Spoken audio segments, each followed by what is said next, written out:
Does everybody have a piece of paper? Now just hang on to those. You don't need them right away. We'll pull them out in just a bit. You also might want a marker, probably one of the darker colors that will be able to really show up on the paper. I want to begin by asking this question. Who gets, when you think about your jobs, now maybe some of you are retired, but so you can think about when you were employed, who of you gets 3 paid months off every 7 years as a part of your job? No. In our culture, time off is generally called either vacation or PTO, paid time off, right? In most jobs, you get a specified amount of that PTO every year. The typical amount that you start with when you're brand new, hired for the first time, is somewhere between 1 week off per year or 3 weeks off per year. It varies depending on the job. And as you stay with a particular company, generally that increases, right? You earn more. When I started at Faith Church, I got 2 weeks off every year. And then like 2 years later, the denomination just decided to make a change and said that all new hires at churches should get 3 weeks off per year. So instantly I got another week, and that was great. But from that point on, every 10 years, I could earn another week. I eventually got to the point where I had 4 weeks off, and now I'm at the point where I have 5 weeks off per year. And that's the limit. Can't keep going in the EC church. I don't know if any of you can go beyond that or not, but that's the cap for me. I hit that in 2023. So how much PTO do you get? How many of you get 2 weeks? Or had that? How about 3? 4? 5? Some of you? Yeah. Anybody get 6? No? How about 12? That's 3 months. What's that? You get 11 months off. If you're a small business owner, and our church has had some of those small business owners, you work to get paid. Likewise, if you don't work, you don't get paid. For some people, there's no such thing as PTO. For those workers, if you wanted to take a week's vacation, you not only had to pay the cost of the vacation, you were not getting paid while you were on vacation. That's a reality for many people. And then there are teachers. Teachers are in a unique category, aren't they? Their jobs are active for 10 months, and then they're off for most of June and July. But they can choose to spread their 10-month contract payment over a year, so their pay is getting consistently paid throughout 12 months. And yet, during that 2-month break, right, Brandon, you can take another job. While you're getting your school pay, you're also getting paid from the other job that you worked for 2 months. Or they can just take that time off if they want. Teachers also have the opportunity, and I'm not being negative about teachers, by the way. Teachers have the opportunity to take something called sabbaticals. Some districts allow sabbaticals for teachers every 5 years, some it's every 7, some it's every 10, based on what I looked up. If you were a part of Faith Church back in 2009, you might remember when our missionaries, Lamar and Janice Stoltzfus, took sabbaticals so that they could spend an entire year as missionaries, substitute missionaries in Kenya. Lamar and Janice were both full-time teachers in school districts here in Lancaster and York.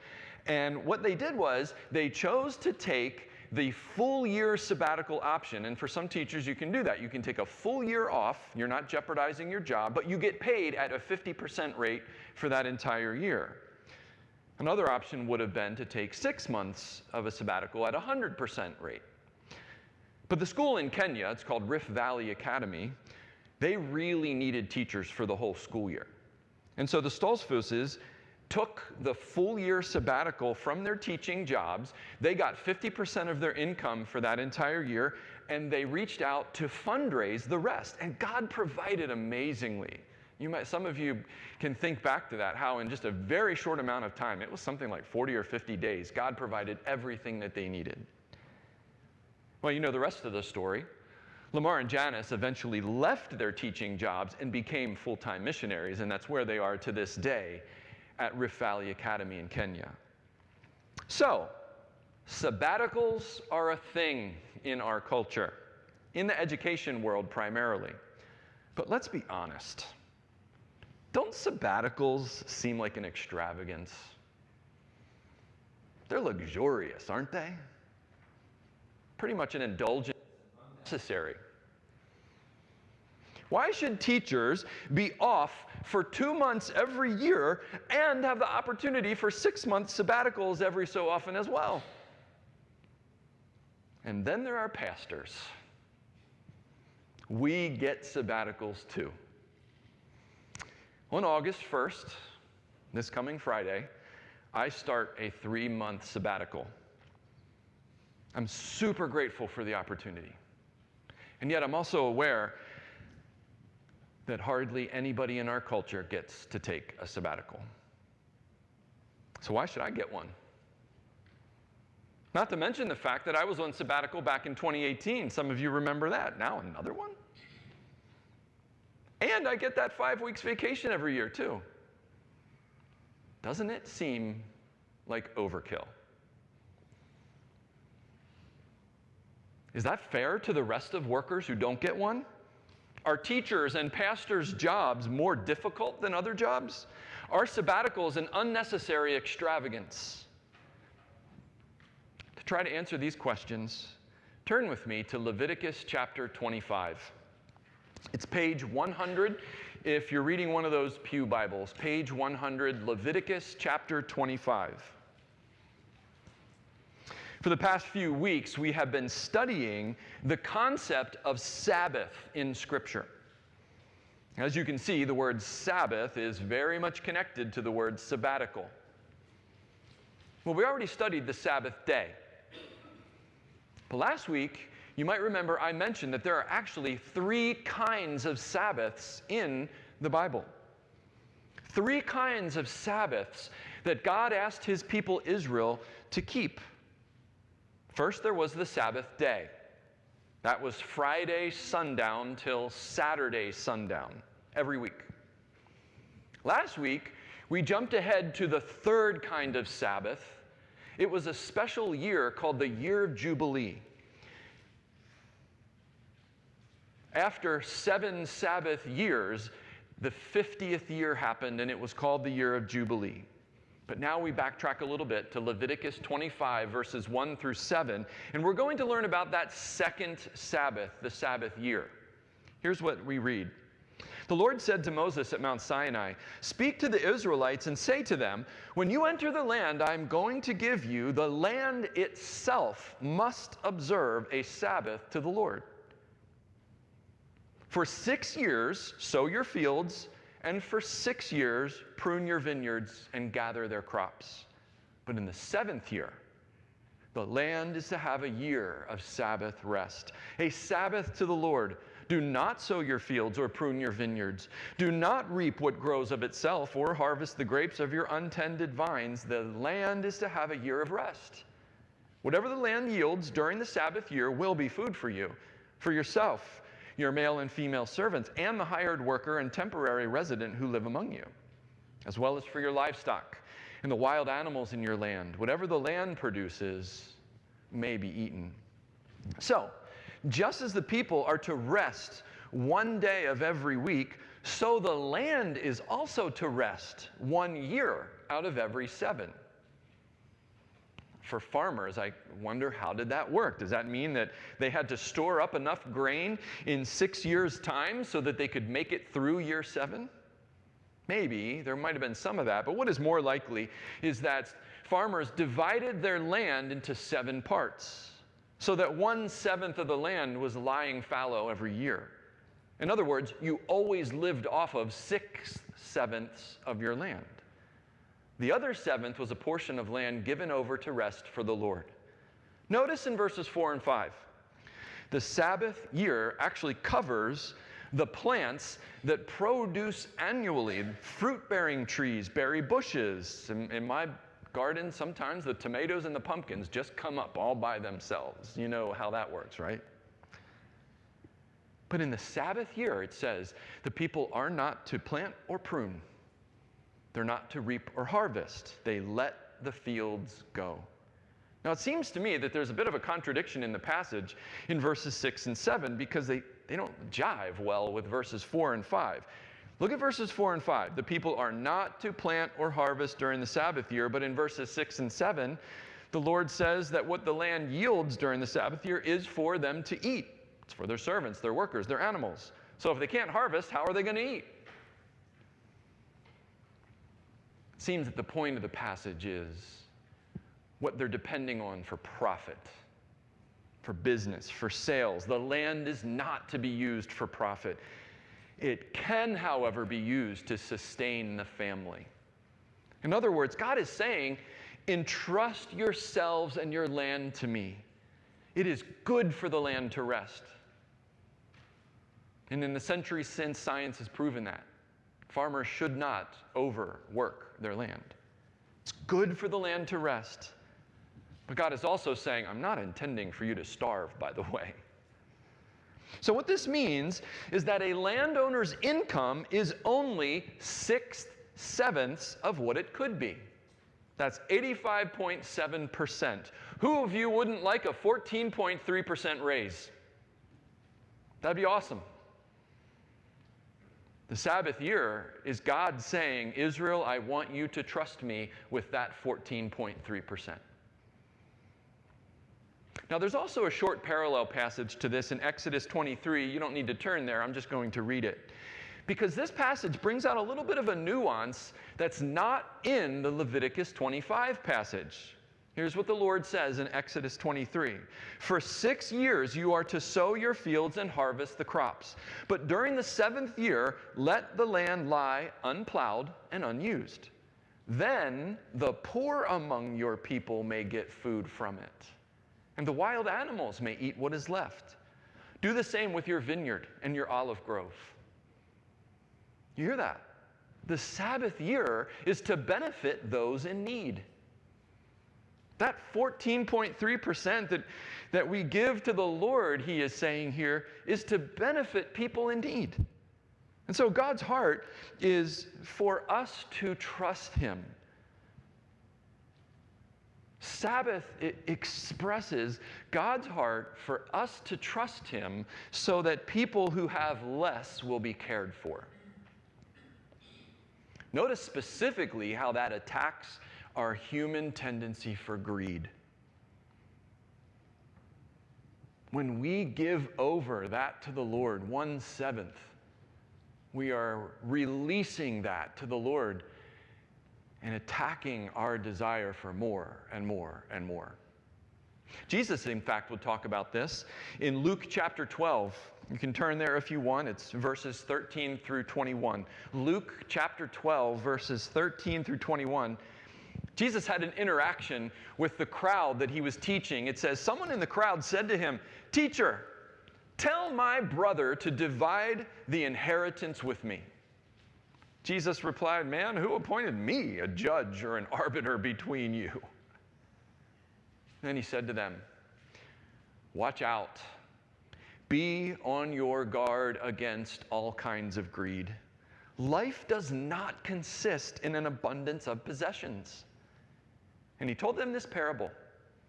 The ground of a certain rich man yielded an abundant harvest. He thought to himself, "What should I do? I have no place to store my crops." Then he said, "This is what I'll do. I'll tear down my barns and build bigger ones.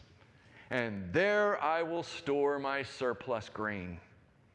And I'll say to myself, you have plenty of grain laid up for many years. Take life easy. Eat, drink, and be merry." But God said to him, "You fool, this very night your life will be demanded from you. Then who will get what you have prepared for yourself? This is how it will be with whoever stores up things for themselves, but is not rich toward God." That theme of trusting in God to turn away from greed and in self-indulgence and possessions and consumerism and materialism is a theme that runs through this concept of Sabbath. We saw it in the Sabbath day when we said that we take a day of rest in order not to work. We see it in the Sabbath year when we let a parcel of land lie fallow and don't receive the income for it for a whole year. We see it in the Jubilee year when things are returned back to people. Sometimes they're redeemed purchases, sometimes they're given back for free. The idea connected with what Jesus teaches in that parable is this: be rich toward God. Store up treasure in heaven by living simply and serving the mission of God. That's the theme that we have seen through all of these. Back to Leviticus chapter 25. So we read that the land lays fallow for 7 years, or once, 1 year out of every 7 years. And our contemporary principle of sabbatical is grounded in that particular passage of Scripture. It's this ancient practice that has been replicated in a way in the contemporary world, to give people a break once every 7 years. So let's talk about the practice of sabbatical in our contemporary world. First of all, the idea for sabbaticals is not just to give people more vacation time. Sabbaticals are intentional breaks. Just like the Sabbath year was an intentional break for the land for the purpose of rest, sabbatical is not to be a busy time so that you're more tired after sabbatical than when you began it. A sabbatical is at its best if it is life-giving, encouraging, inspiring. Some people use sabbatical for further study. For some, they go on a special trip. For some, they're just doing something completely different than their normal reality. Now, we're a part of a denomination. It's called the Evangelical Congregational Church. And our denomination has, as long as I can remember, encouraged churches to give pastors sabbaticals. And in fact, we can read about it in the denominational governance manuals. We have one of those documents is called the Rules of Conference. We have our denomination is called a national conference. And here's what rule number 1016 says. It's titled Sabbatical. It says this: the National Conference urges that all churches consider a sabbatical or renewal leave for their pastor, regardless of their pastoral status, after the pastor has served a minimum of 7 years at one church, and be reconsidered after each subsequent 7-year period of time at the same church. Rule 1016 goes on to say, sabbatical leave is a carefully planned period of time in which the pastor is granted leave away from his normal responsibilities in order to spend an extended period of time in rest, renewal, and refreshment.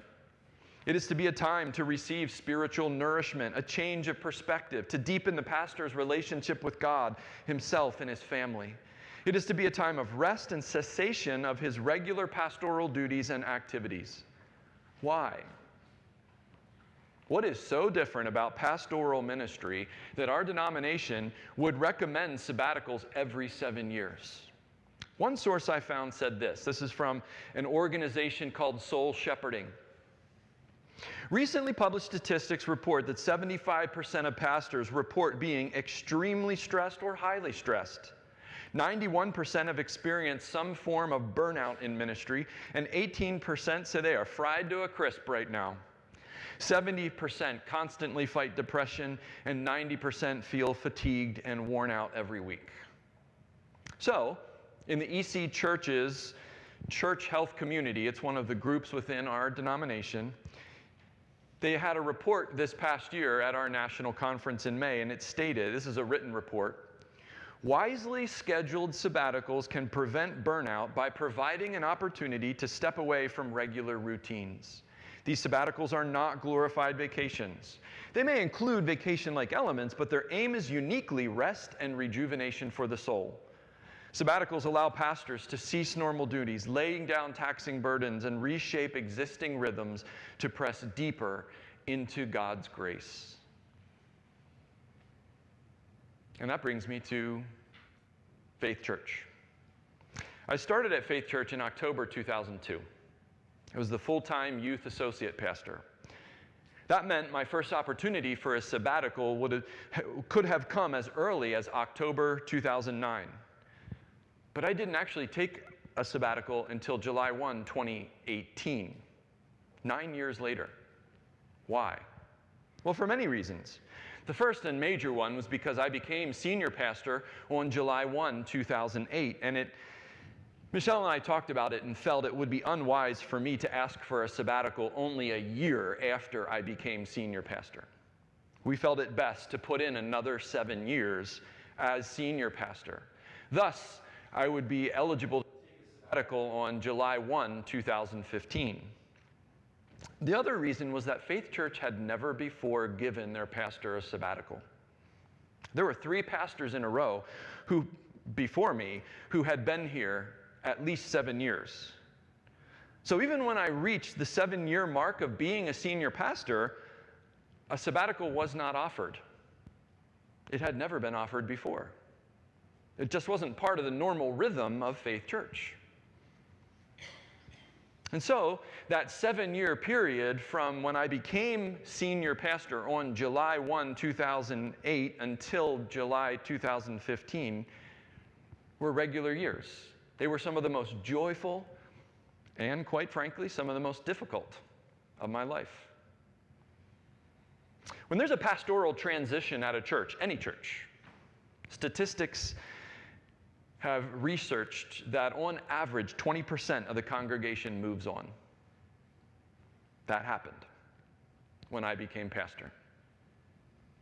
We had numerous people leave the church, kind of a trickle, over the next few years, 2008, 9, 10.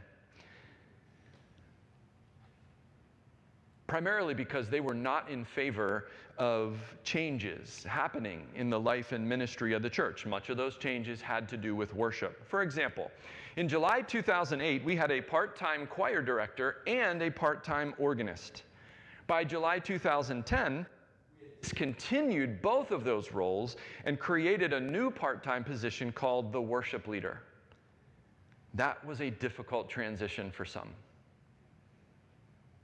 Some of our leaders and I went and visited numerous people in their homes, trying to reach out to them, and still they chose to leave. It's hard to communicate the toll that it takes on a pastoral couple, husband and wife, when people leave the church. I wasn't prepared for how that would affect me. I'm still reeling from that, because it's something that continues to happen. In those first 7 years, we also had a number of people pass away. There was one stretch, and this might sound like a lot, but I've talked with other pastors who've had even more, but for me it was a lot. There was one stretch in which I did 8 funerals in 7 months, with at least one every single month. I was not prepared for how it felt to be staring death in the face over and over and over. It was hard. It affected me. There were also 2 situations in the church, personnel kind of situations, that were directed towards me, and each of them lasted for 2 whole years.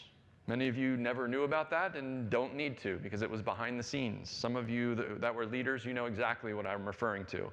Those were deeply, deeply painful. And so in August 2015, as I've mentioned before, I started manifesting symptoms of anxiety and panic. I got medication, counseling, prayer, and the symptoms subsided. But I remain on medication to this day because of it. I'm thankful for that medication. So, in that 7-year period, those first 7 years of being senior pastor, July 1, 2015 came and went. And I did not have a sabbatical. Why? Again, Faith Church had never given a sabbatical in its 50 years. And quite frankly, like I said earlier in the sermon, it just seems so luxurious. It seems over the top. Who gets paid for 3 months off? Still, The situation was real. We were feeling the intensity of those 7 years, which again were both joyful and painful. We were tired, burned out, and so we began asking for the sabbatical. Initially in 2015, the request was denied. It just seemed too much. But over the next few years, still feeling burned out and tired, we kept asking, and then some others started advocating on our behalf. And by 2017, opinion had changed, and the Pastoral Relations Committee and the leadership team approved the sabbatical. We planned for that sabbatical to happen in 2017, but at the same time, we were hiring a new worship leader. And so to give the new worship leader time to acclimate to the position, we didn't feel it would be wise for me to just be gone for 3 months with a brand new hire. We held the sabbatical off until January 1, 2018. As final planning came together in the fall of 2017, I was really concerned that this sabbatical needed to go well. It was new for the church, it seemed luxurious, and I think it went really well. You can correct me if I'm wrong about that, but at the time, in 2018, as we evaluated it, what I heard was that it went well. So many people stepped up to serve in new and different ways to help out and make it go smoothly. And in some cases, when they stepped up to serve, they enjoyed it so much that we just kept it going after the sabbatical was over. Like, you saw how Brandon was our host this morning. We have a rotation of people. There's like 6 or 7 of you now that are worship hosts. Prior to my sabbatical in 2018, I was the worship host every single Sunday. I don't know how many of you remember that. It is so much better to have a rotation of worship hosts, to hear different voices, different perspectives, different personalities, than to just always hear me. So much better. It's raising people up. There were many other ways this sabbatical was beneficial. A major way is that it helps a church family learn that they're not dependent on the pastor to do the work of ministry. A church family was never meant to be dependent on their pastor. And yet there are plenty of churches and pastors frequently who treat the work of ministry that way, as if they're the only one who can do it and everybody else has to just depend on them. But in Ephesians 4, 11, and 12, Paul writes that pastors, one of their main job descriptions is to train up the people to do the work of ministry. The people in the church are not to be ministry spectators. The people in the church are not to be ministry consumers. And the pastors and the other staff members are not the players or the actors. They're not the providers. Instead, all the people in the life of the church are to be involved. All are important. All have a role. And one of the roles of the pastor is to help the people in the church to learn to serve in their role, in their gifting. By going on sabbatical, that happened. My first sabbatical was January through March of 2018. And quite frankly, I made a few mistakes during that sabbatical. First of all, I did 2 weddings right at the beginning. It wasn't too bad. But second mistake, I didn't realize how weird and awkward and even difficult sabbatical could be. Because you're in a groove. You're doing your normal thing for month after month, year after year, and then it just stops.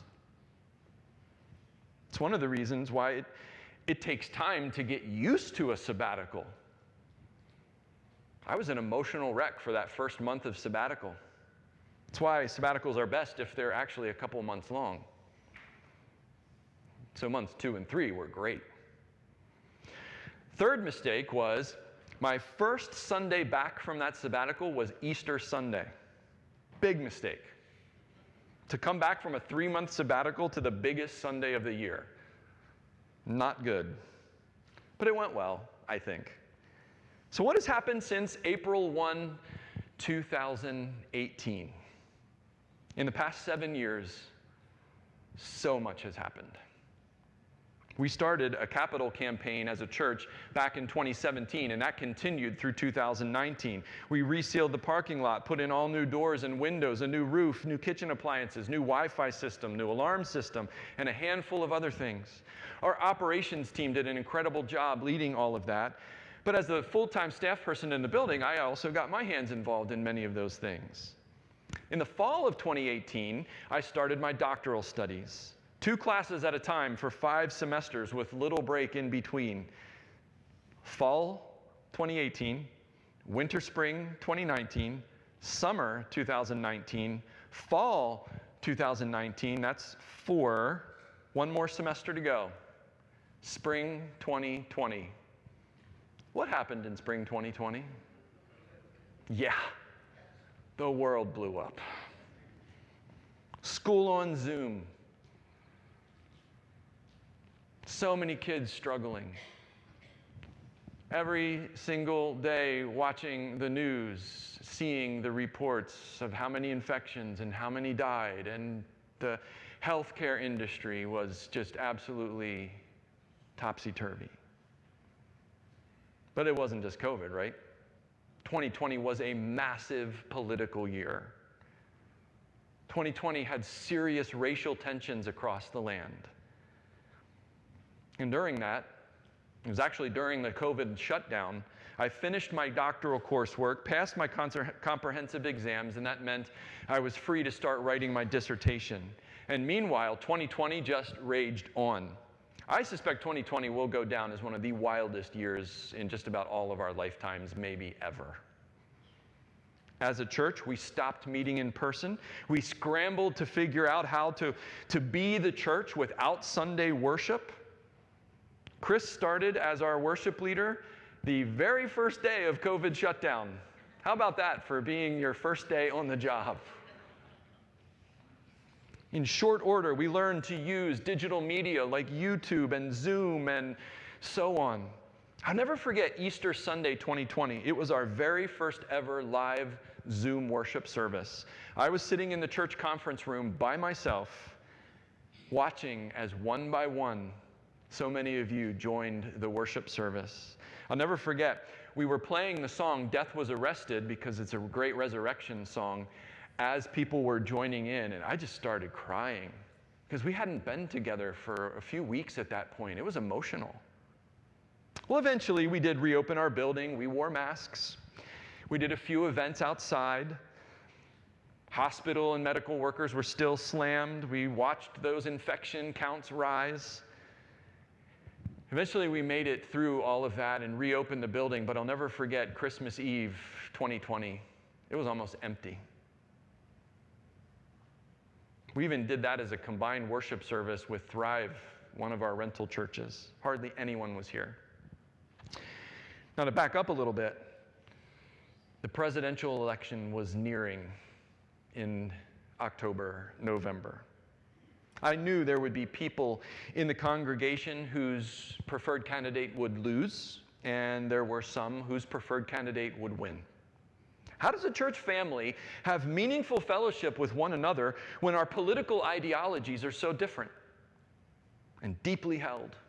Michelle and I talked about it and decided that I should preach a sermon on the verse, love one another, which pops up in many places in the New Testament. Of course we should love one another.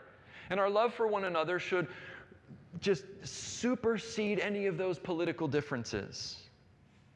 So that's what I preached on. And that week, as the election results came in, I received 2 emails. One from a recent visiting family to the congregation who had been with us for about a month, saying that they would not be returning because they felt my love one another sermon was too progressive. The other email was from members of the church who had been with us for probably 7 years, saying that my love one another sermon was too conservative, and they also never came back. What do you do? If 2020 will be one of the craziest years ever, 2021 was not far behind. Through 2021, the culture-wide drama just continued. Fueled by cries of a stolen election, on January 6, 2021, a devastating riot broke out at the Capitol. As a result, the National Guard, including our son's unit, he was serving at the time, was deployed to protect the Capitol before, during, and after the inauguration. And all along, COVID kept raging with new variants. At the same time, Michelle and I were navigating, how do we care for a church family during all of this upheaval? How do we stay true to God's word in this? How do we stay true to his mission in all of this? Here at Faith Church, as with the rest of society, we did slowly move beyond all of that. Mask guidelines were removed. We stopped using those chalky tasting prepackaged communion cups. Remember those wafer cups? Zoom continued as an option for worship, but most everybody returned in person. And as vaccinations spread, by the end of 2021, things were mostly back to normal. In May 2022, I finished writing my dissertation, defended it, and graduated with a huge thanks to my wife and Zach Deem. I saw him, I don't know where he is, maybe somewhere here in the building, who edited and read my dissertation. I felt that load off my shoulders, finally. But to be quite frank, doctoral studies, societal upheaval, and COVID had taken their toll. Many have said that COVID was an accelerator of what was already in place many years before. And that is certainly true for the American church. Across the country, church attendance had been in decline for decades, but due to COVID and its aftermath, the bottom dropped out. Churches everywhere saw decline. We saw it. We're smaller than we were before COVID. Something else happened here at Faith Church during COVID, and that is our rentals increased. We have long rented to other congregations. In the early 2000s, we rented to an EC Latino church plant for a couple years, and then we rented to an independent Latino church for a few years. In the 2010s, we rented to an Ethiopian Orthodox church, then the Door Christian Fellowship, and an American Orthodox church. But most of those were short-term, only a year or two, and they rarely overlapped with one another. Well, right at the beginning of COVID, something happened. We started renting to Thrive. It was called First Baptist at the time. Then the Burmese church, then the Hispanic church, then a Honduran church, then a Haitian church, then Church of the Word, all at the same time. 7 other churches were in our building for a while.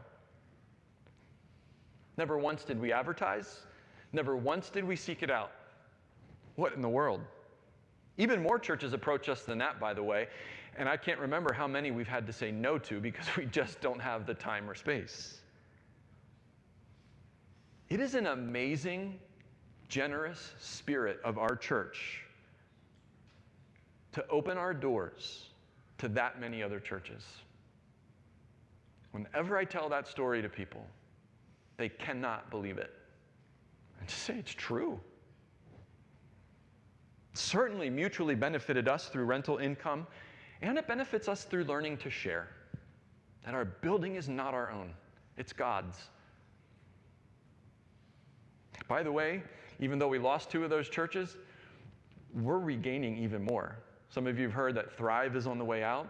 Church of the Word is starting a school. That'll be meeting here during midweek. We just started renting to a Nepalese church. Then it's the Mighty Hand of God Church. Are they African? I forget. And then also a church called Harbor Fellowship's youth group is going to start meeting here. We have had the Girl Scouts, the Boy Scouts, and others. Now, during those years, we had a succession of church secretaries and ministry coordinators, and they definitely helped out a bit with some of that rental management, but a lot of that fell on my plate as well. And then in the fall of 2022, Larosium Sangate of our EC seminary in India invited me to come teach my doctoral dissertation as a class in India. And so one of my pastoral colleagues, Jeff Byerly, and he was a doctoral classmate as well, joined me, and we were in India for March 2023. It was a wonderful experience, and I'm so thankful that the church provided that. And so as I taught my dissertation in India, it gave me more time to think about the possibility that maybe this dissertation could become a book. I always wanted to turn it into a book and slowly got started on it. Also in 2023, our second grandchild, Lily, was born. Most of you know her story. Lily has a rare heart condition. Our son, daughter-in-law, and grandson temporarily moved to Pittsburgh for Lily's birth. Multiple heart surgeries and recovery. It was one of the most difficult 5 months of their lives for sure, and ours as well. Between Michelle and I, we made a total of 9 trips to Pittsburgh. Carried a lot of emotion and anxiety. And we thank you. You all prayed for and cared for us so well during that time. And most of all, we praise God that Lily is thriving. In 2023, we were also super proud of you as a church because you handled an incredibly difficult situation in the life of our church when our youth pastor was found to be guilty of a crime and sent to prison. And you surrounded his family with great love and care. It was beautiful. I thought for sure his family would leave our church because of how embarrassing and difficult that was. And they have not, because of your love. It's amazing. And through that situation, God opened the doors for us to start the prison worship team, which has been such a joyful ministry that a number of you are involved in. A bunch of you also worked hard to resettle a refugee family from Africa. That took place mostly in 2024. We opened our doors to Conestoga Valley Seeds and hosted ESL classes and several other Seeds programs here. So many people volunteered to drive people, make meals, do childcare, teach classes, assist in classes. It was amazing to watch.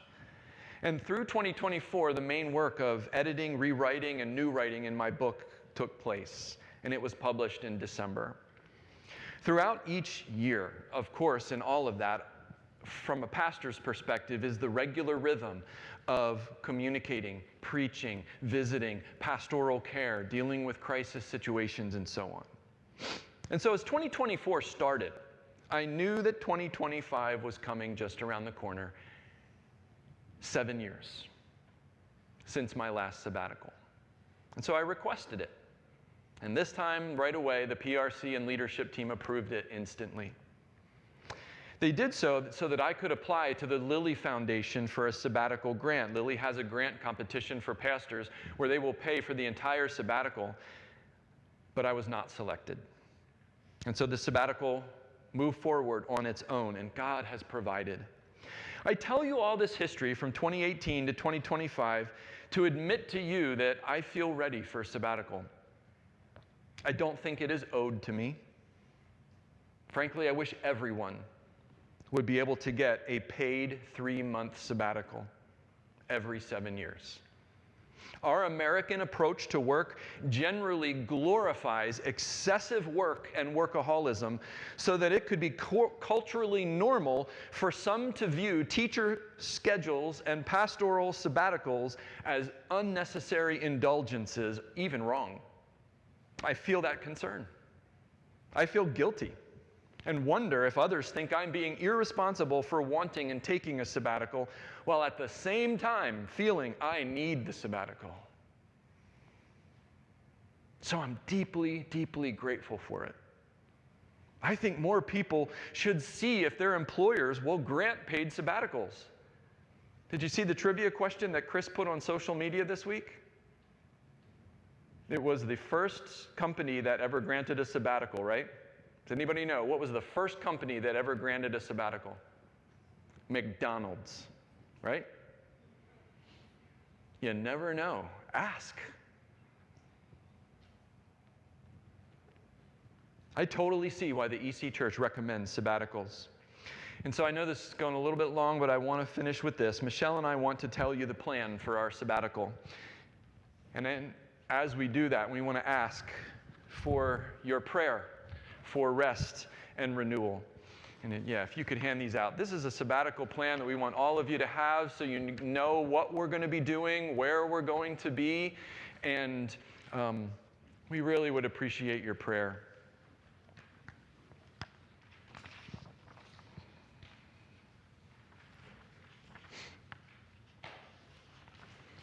At the top of the page is just a paragraph that kind of reviews what I already just mentioned. I have a spiritual goal for the sabbatical. something that I had talked about with my spiritual director, and that is learning to receive God's grace. And so twice a month, I'm going to be spending time with my spiritual director. It's a 1-hour session on Zoom, seeking to grow in my relationship with Jesus and to hear his voice. Our denomination also provides 6 counseling sessions through an organization called Serving Leaders. They did a presentation at National Conference this year, and it was the best presentation I think I've ever heard at National Conference about the heart and soul of a leader. And so the denomination is going to pay, and they'll do this for any pastor, for 6 sessions for me to see one of their counselors. I'm really looking forward to that. It starts this Friday. Michelle and I also have some planned activities. One day per week, I'm going to be volunteering with Chestnut Housing. We've been talking about them for many months now. They have just recently purchased a property in Bridgeport. Chestnut Housing has primarily been in the city of Lancaster, but they're moving into Conestoga Valley, and their whole entire heart is to provide affordable housing. You all know in Lancaster County, we need affordable housing desperately. And I thought when I approached Chad Martin, who is the, I think he's called CEO of Chestnut Housing, if I could help one day a week, that he would be like, sure, bring your tools. Because what they do is they ask volunteers to come and provide sweat equity in order to make the rehabilitation of those homes much cheaper so that then they can offer them to people at affordable prices, well below market value. And he said, we really don't have that, but what I'd like you to do is to go and interview our clients and write the stories of how Chestnut Housing has helped them. So about once a week, I'm going to meet with one of their clients and interview them and tell their story so that Chestnut Housing can use those stories in their publicity to try and do more fundraising and get the word out. I'm going to be doing one day a week helping my in-laws with downsizing. My father-in-law calls it his retirement plan. And Michelle says to him, Dad, it's junk until someone buys it. So we're going to try. He thinks it's all really valuable. I'm going to be, what's that? I know, I'm afraid. We're going to try. I'm going to be teaching my class at Messiah. That's one evening a week. I am the president of the Conestoga Valley Ministerium. That's something that just newly happened. That's leading one meeting a month. Our care group will continue to meet because those are very life-giving meetings. I'll be helping Seeds with ESL classes, although that doesn't start till the tail end of the sabbatical. And Michelle and I have a few house projects we're going to try and work on. Michelle's going to continue working with Seeds and watching our grandkids and having spiritual direction as well. And then together, Michelle and I are going to take 3 trips. You can see them listed there. And we're just so thankful to God that all 3 of those trips have been given as gifts to us. Now, as far as pastoral care goes, communication and so on, you can read that paragraph below. If there would be a crisis where you need crisis counseling, Grace Community Church, our sister church, has generously agreed to make their staff available for that. But here at Faith Church, we're going to have a sabbatical pastoral care team. It's going to be Kristen Hershey, who is our leadership team chair, Ron Seeger, who is our lay delegate, and Zach Deem, who is our PRC chair, making themselves available for visiting and that kind of a thing. They'll be your primary point of contact, along with Chris as our worship leader and ministry coordinator. If you need things to be communicated, like prayer requests or items placed in emails and that kind of a thing. So we are. Oh, and I'm very, very thankful. You can see there as well who's going to be preaching each Sunday. Brandon Hershey is going to start things off next Sunday with a sermon. Then Emily Marks is going to preach. And then for the remainder of the 11 weeks, it's going to be Kirk Marks and Jeff Byerly are going to be teaching longer series. And I'm just really, really grateful for them in serving in that particular way. So, thank you for the opportunity for a sabbatical. We're deeply, deeply grateful.